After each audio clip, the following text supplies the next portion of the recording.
Hey guys, welcome to our channel ADVITA'S Happy Jack. We are at Houston, NASA. So this is Lyndon B. Johnson Space Center. So today we are going to explore NASA and a few more places in Houston. Advita is full on excited. She is happy that she is in NASA and she want to explore. She want to see exactly what is there inside.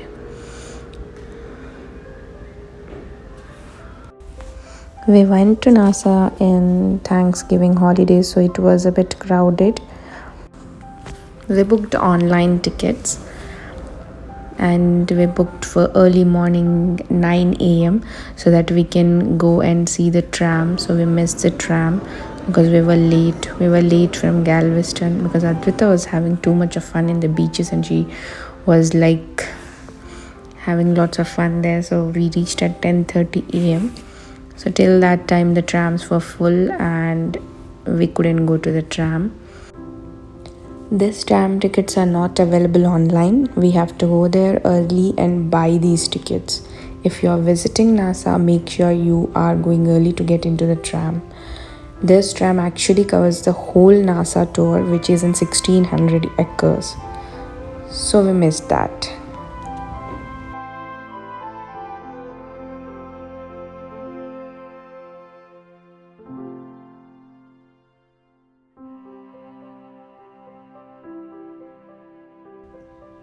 Now we are going to a free tram ride which is available whole day.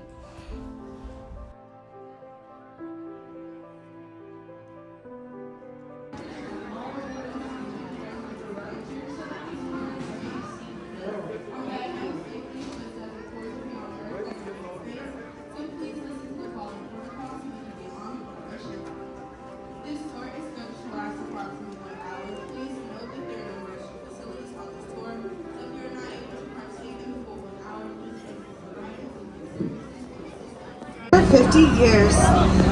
The land that JSC sits on was previously owned by Rice University, who gifted land to NASA in 1962. Before that, Humble Oil Company, now known as ExxonMobil, owned the land and it was mostly farmland. As we approach the tunnel, please do not scream as we have guests with auditory sensitivities. Again, please keep all hands inside of the tram. That includes ones that have phones on them.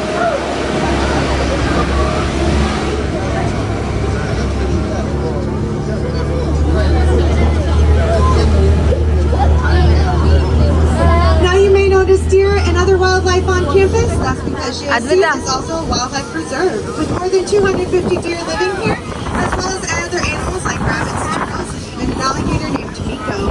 Like so many things at NASA, his name is an acronym, as it stands for Main Engine Cutoff. To your left, you will see the world-famous longhorn cattle. These magnificent animals are native to Texas, and they are part of the Longhorn Project, a non-profit organization operating on land leased by JSC. These award-winning longhorns are cared for by high school students and are exhibited across Texas and neighboring states. Coming up on the right-hand side is located in Georgia Abbey in 2021. And again, I want to remind you to keep all hands, including phones, inside of the tram, please. We don't want anything to fall out. If you're in my second car, please keep your hands and phones closer to you. Thank you. This area was dedicated to Georgia Abbey in 2021. He was a former center director at JSC and worked as the Apollo spacecraft assistant manager. The building you see on the right houses the Saturn V rocket, and that rocket was used during the Apollo program to bring our astronauts to the moon. It's the world's tallest, heaviest, and most powerful rocket in existence. The rocket inside of this building is the only flight-certified Saturn V left in the entire world. It is made up of pieces from the 3 canceled Apollo missions, Apollo 18, 19, and 20. Next to the Saturn V building, you can see 2 mock-up rockets on display. The shorter rocket with the red top is a model of the Mercury Redstone rocket. The second rocket is a replica of the Little Joe 2, a rocket used during the Apollo program. The capsule at the top of the rocket for Little Joe 2 is a real test capsule. This technology is still being used today with modern rocket designs. We are now approaching Rocket Park. This tram will be dropping you off here, and you can stay here for as long as you want. Just a few reminders before we let you go. Please do not cross the road to go see the longhorn cattle. It is considered trespassing. Do not walk in the tall grass, as it could be. So here we are in the rocket park, and this rocket took 3 astronauts to the moon. We have 3 stages, that means 3 parts in the rocket, where stage 3 and stage 2 carries only the fuel, and in stage 1 the astronauts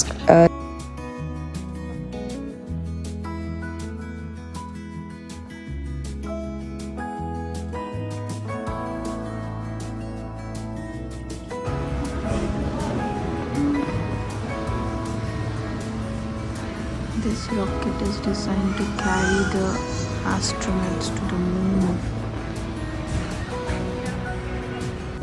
Wait, there's 2 rockets? No, only one.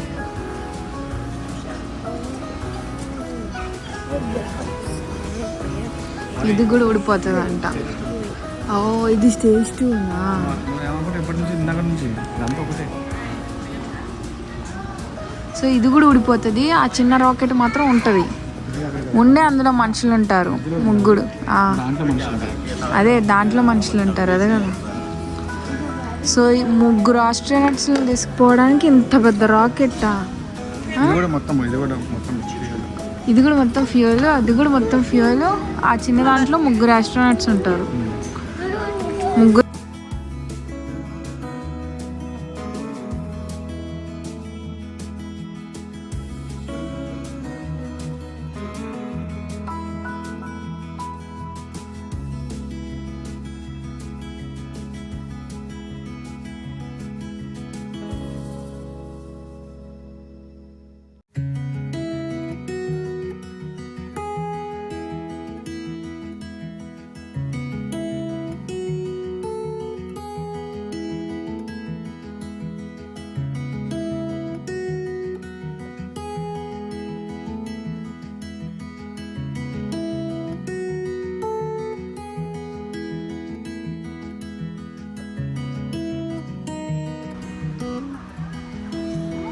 Yeah, in this,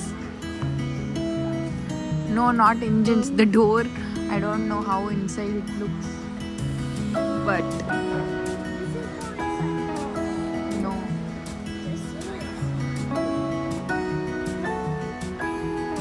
Just the engines.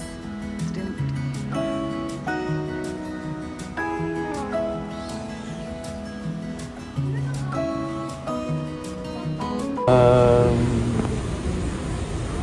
250,000 pounds. More than that. 750. More than that. Million. More than that. Wow. 6.5 million pounds. Whoa. Oh. And how much of that is fuel? A lot of it. About 2/3 of it is fuel. Maybe close. 200,000. So, and does anybody know how tall a Saturn V is? Get out your measuring tape. Meters, it's 110 meters. It's about, 363 feet. Oh, pretty good. That's tall. Oh. He was actually reading. He Okay. cheated. So the Saturn V is what took us to the moon. And the Saturn V is what we call a stage vehicle. So the first stage, which you saw way back there, had those 5 big engines. They're called F1 engines. Together they produce 7.5 million pounds of thrust, which is what you need to get a 6.5 million pound vehicle off the ground. So the first stage would take us up to about 40 miles, going about 6,000 miles per hour. Then we would separate and it would fall into the ocean. Remember, this is before reusability was even a thing. Also at the end of the first stage, we would jettison the launch escape system, which you see behind you, that white thing behind you. Now the launch escape system was there in case something went wrong with the Saturn V. See those small engines? They're small but mighty. They were actually powerful enough they would actually yank the crew module away from a damaged Saturn V, taking the crew to safety. Fortunately, they were never used in practice, and so at the end of first stage, they were no longer useful, so we would get rid of them. So now we're on to the second stage. Now the second stage also has those 5 engines, but they're called J2 engines. They're not as big or powerful as the F1 engines because they didn't need to be. The second stage would get us to just about orbit, about 115 miles, about 16,000 miles per hour. Then its job was done. We would separate, we would partially burn up in the atmosphere and fall into the ocean. Now we're down to the third stage, and we're down to one little engine, but it's a very special engine. This engine would put us in Earth orbit. Once in Earth orbit, the astronauts would check out everything, make sure everything's okay. Then they would get the call from Houston. You are go for the moon. They would relight this engine, and it would put it on the pathway to the moon. Now, there was a piece I have not talked about, but it's very important. You may know what it is.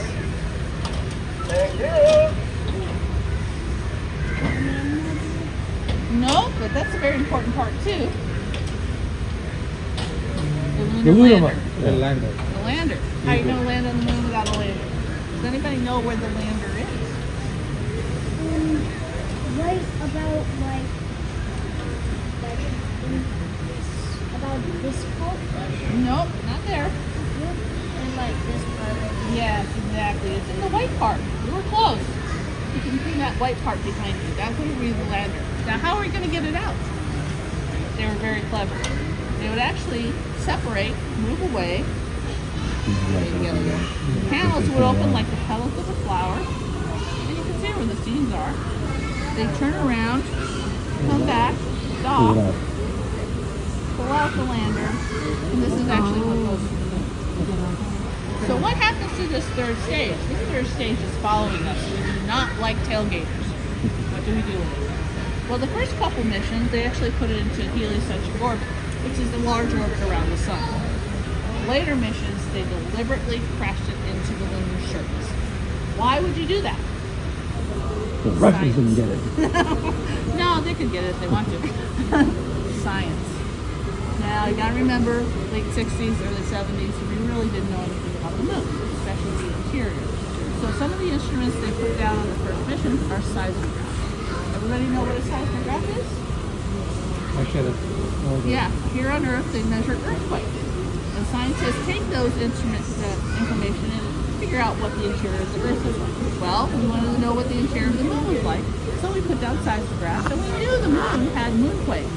And so we waited. And we waited. And we waited. There was no moonquake happening. So, by smacking that third stage into the moon, we created artificial moonquakes. So then the scientists...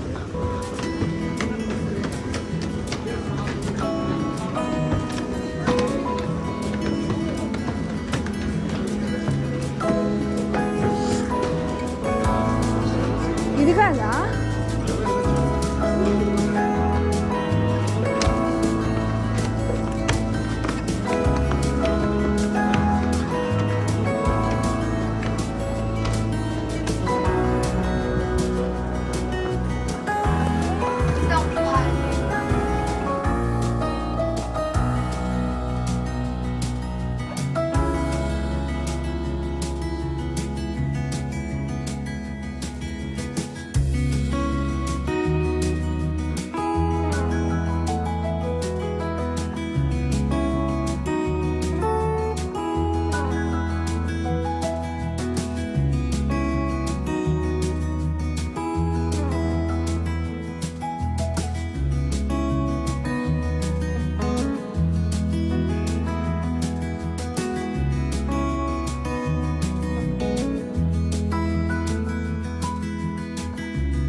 వాళ్ళు ఉన్నారు మనకి.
What is this? Either give space. The Space. This is the workspace. Oh. I wish I could see. అమ్మ సీట్లు ఎంత కంఫర్టబుల్గా ఉన్నాయి. Wind tunnels. పదండి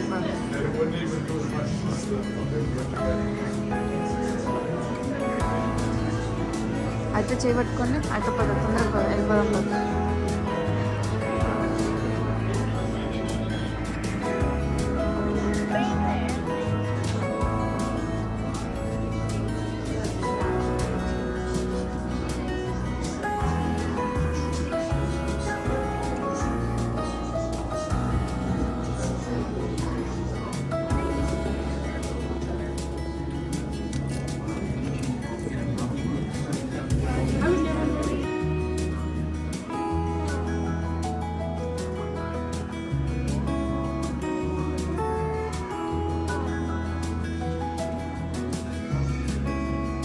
So this was our trip to NASA. I played lots and lots of games, and we couldn't go some places because there were no technology allowed there. We can't take pictures or videos in some of the places.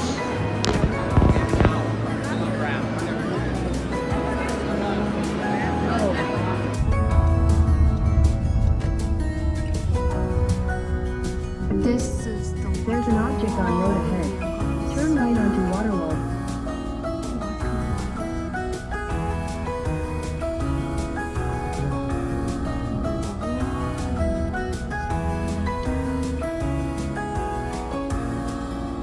Oh, that's the Williams Tower.